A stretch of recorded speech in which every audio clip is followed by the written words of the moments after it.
After that, the game went back to the board screen.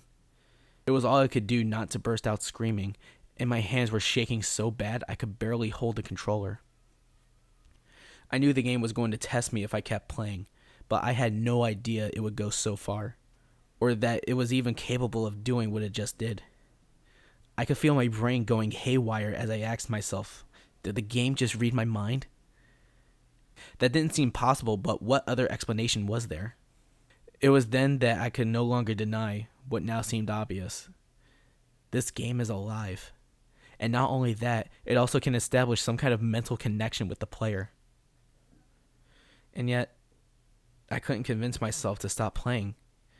I don't know if it was the game messing with my mind or just my stubborn curiosity, but even with the previous revelation, I really wanted to see this through to the end. Even more than I did before I beat dementia. Terrifying as it might be, even dangerous, I knew that if I quit playing, I would never be able to stop thinking about it. If I tried to restart the game, it might go back to being normal again. How many people ever get to witness something like this firsthand, let alone be able to take screenshots of the whole thing? Fucked up as it was, this was the experience of a lifetime. But even so, I couldn't take any chances with my health. I had the TV remote right next to me, ready to turn the TV off in case I felt I was in actual danger. And that didn't work. I would pull the plug out of the wall or just run out of the room. Surely, that would be enough. Whatever powers the game has, it seemed to be confined to what it can show on the TV and whatever its mental connection could do. The latter was what worried me. I still didn't know what I was dealing with, so I wasn't about to underestimate it. I took a break for a few minutes to calm my nerves, and then it was back to the game.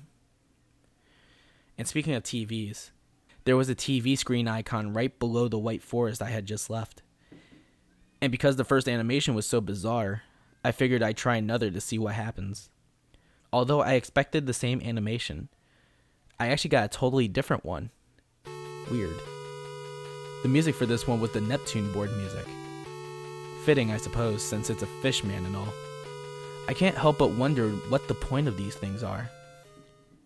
There was one more TV screen icon, so I figured it must have a unique animation of its own. I was going to make sure to see what it was before I left Entropy. But then it was time for another level. The gold brick icon was the closest thing, so I went to that. And I started up in a gold labyrinth level. My health and power were refilled. Not sure how or why, but I was glad not to be heading into the unknown nearly dead.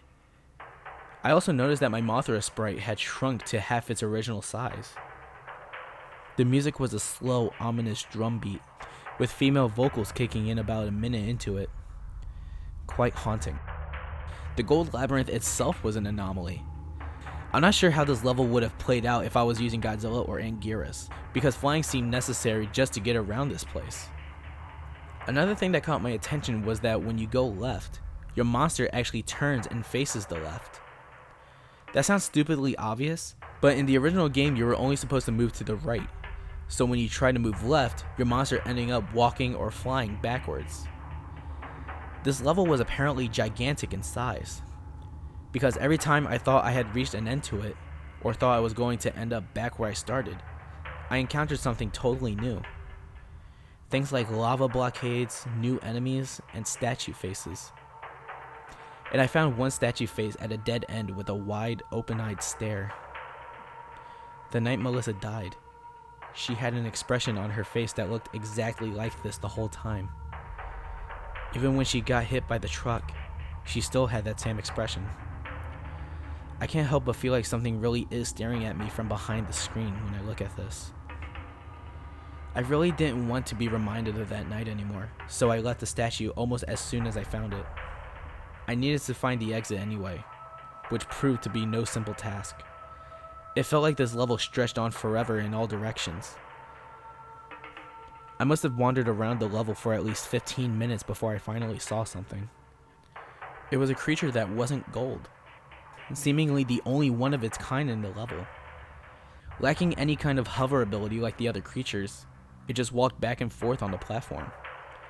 But it wasn't long after I found it that a flying machine swooped down and grabbed it, and then flew off with it. The machine apparently had not seen me, so I decided to follow it, to see where it was taking the creature. The machine stopped at a room with a large cauldron-like object in the center. The machine hovered over to the cauldron and dropped the creature into it. The creature emerged from a hole in the cauldron's side, now adorned in the same gold color as everything else. The machine flew off. I'm not really sure what to make of this, but I'm glad I came upon it, because I found the exit soon after. When I got back to the board, I realized that the bosses hadn't moved at all. A bit odd, but it didn't bother me. It made planning my route through Entropy easier. There were still 2 new icons to explore, the Indigo Cliffs and a black version of the labyrinth. Since there were only 3 black labyrinth icons, which were surrounded by bosses, I played the Indigo Cliffs first. It was a lot like the blue-green mountains. The level graphics had the same shredded look to it. There's also a recolor of the clouds and moon from the toxic waste dump. The music, if you could call it that, was merely a deep rumbling noise. One of the first things I encountered were these multicolored creatures with big heads emerging from a small cave in the ground. They all made a synchronized shaking sound, and they walked to the right in a group after emerging from the cave, ignoring me. Having no other way to go, I followed them on their route. More and more emerged from the cave, until the group had about 100 creatures. Eventually, the pathway ended in a cliff. I was shocked to see that upon reaching the cliff, all the creatures began jumping off into the abyss. I've seen enemies walk off cliffs before, but I've never seen NPCs commit mass suicide like this. Very unsettling way to start off a level. I continued on, flying over various strange animals like the one shown here. Another group of multicolored bobbleheads was jumping up and down, only to be snatched up by large birds, which I'm fairly certain are sprite versions of the giant condor from Godzilla vs. the Sea Monster. I defeated some of the condors in battle, but it bothered me that these bobbleheads seemed to be so eager to die. If the game itself is alive, perhaps the creatures in these levels are also alive, and some have very unhappy lives if this behavior is any indication. But what provokes them to do this? In the back of my mind, I almost suspect that the glowing moon in the sky is the reason. At the end of the level, I saw yet another group of bobbleheads, marching up to a large monster and being devoured. This was starting to disgust me, so acting on impulse, I fired off I-beams at both the monster and the bobbleheads. I destroyed the cave. The monster became angry and ran through the remaining bobbleheads to fight me. Although it lacked any ranged attacks, it was relentless, but it was no match for me. I was in the home stretch now, up to the bosses. My plan was to go through Batra first, then Megalon. After that, I would watch the last TV screen, play the Black Labyrinth before fighting Mechagodzilla. And lastly, going through the chase with the Hell Beast. I was curious to see if it would be in a new form again. But first things first, time to beat up Batra. As I expected, he started off in his larva form. The music was Varen's battle theme. Whenever the game puts in a new Godzilla kaiju with more than one form, that other form always shows up. For a game that's otherwise inexplicable, it's rather startling in its consistency and accuracy with the new kaiju bosses. The fight started off simple. Larva Batra fought in a similar fashion as Magama did, charging back and forth and occasionally firing off lightning from its horn. During the fight, I noticed that Mothra's combat capabilities had been altered in my favor. The I-beams did 2 times as much damage as they did originally. Now they were as strong as Godzilla's punches. The poison powder was similarly improved. It also did this nice thing where it would actually hit an enemy when you used it. In the original game, even though Mothra could fly, she was unable to fly over an opponent. You would get knocked back the same way as if you just ran straight into them, which was extremely annoying, but not anymore. I could change direction and fly all around, which was a big help because Fighting a Mago Batra is much like fighting a clone Mothra, although Batra is distinctly faster and stronger. No longer impeded by its slow-moving larva form, Imago Batra was a fearsome opponent. Although it lacked the horn lightning, it now had a new, more powerful I-beam. Batra could change direction just like I could, so this battle involved a lot of flipping and flying around. It was pretty damn fun, to be honest. So after defeating Batra, I was excited to see what Megalon would be like. But first I went through an Indigo Cliffs level, and shot through a lot of the creatures for the health power-ups. So about Megalon. His music was Gigan's theme.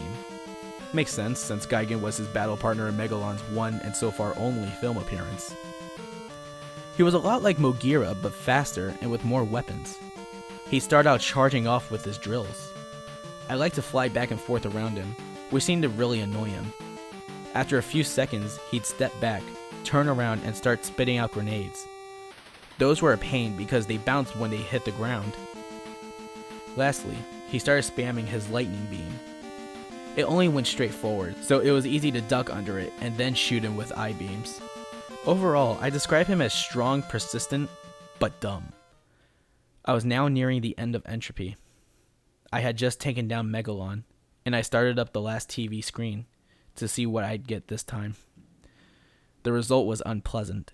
The music for this gruesome scene was the password theme. I couldn't figure out why this animation was so sinister and violent in comparison to the other two. The whole game seemed to be growing more malevolent. As I went on to finish Entropy, I began to feel drained. It's hard to describe. Like I had suddenly became tired when I wasn't before. Most likely it was just the tension from all that had happened in this game getting to me. But who knows? The last level type on Entropy is what I call the Shadow Labyrinth.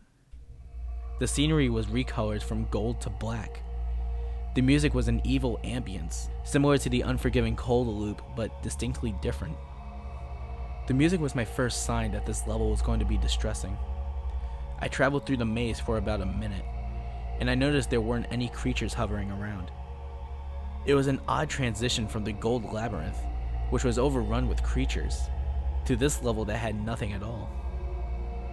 But then this might be a good thing. Maybe there wouldn't be any obstacles and I could get through the level with ease.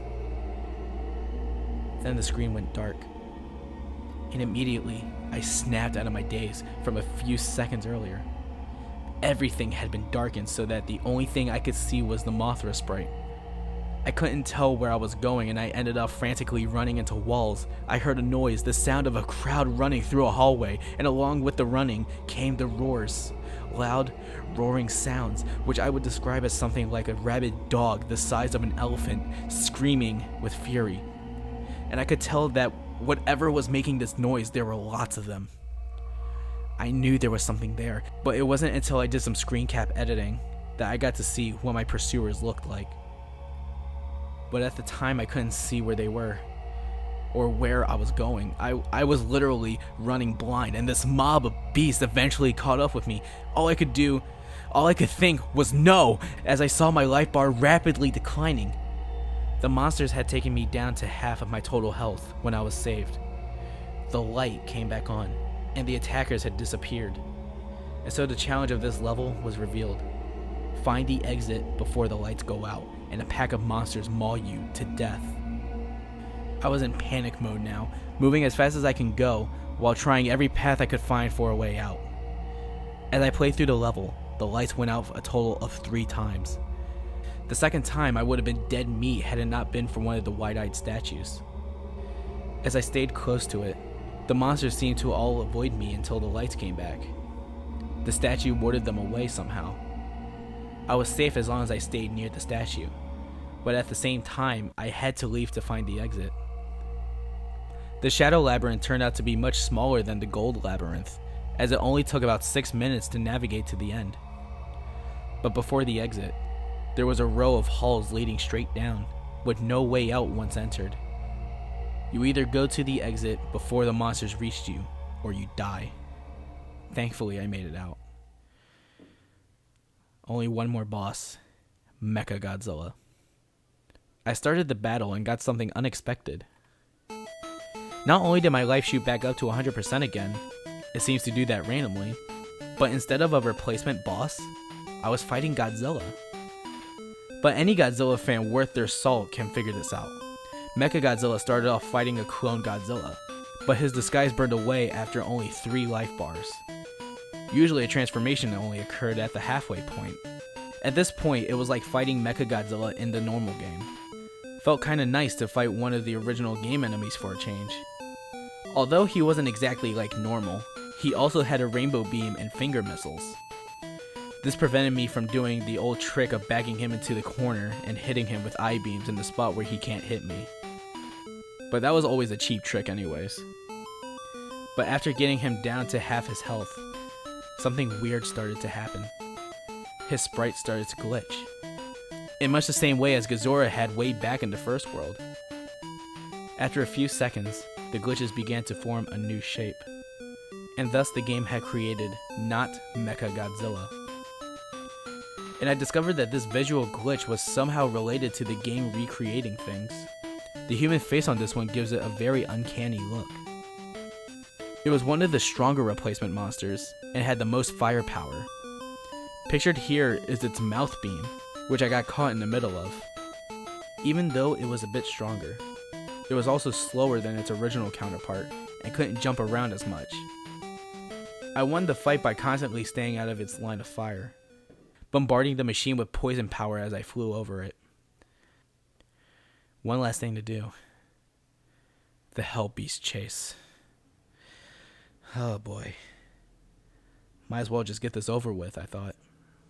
The Entropy end chase ended up being exactly what I was afraid it would be. A labyrinth level. All the other chases, although difficult, were extremely straightforward. You just had to run to the right and not get touched. But this took all the simplicity out of it. There was no telling how big this labyrinth would be, or where the exit was. And now not only did I have to constantly backtrack to find my way out, I also had to avoid getting one hit killed by the red monster.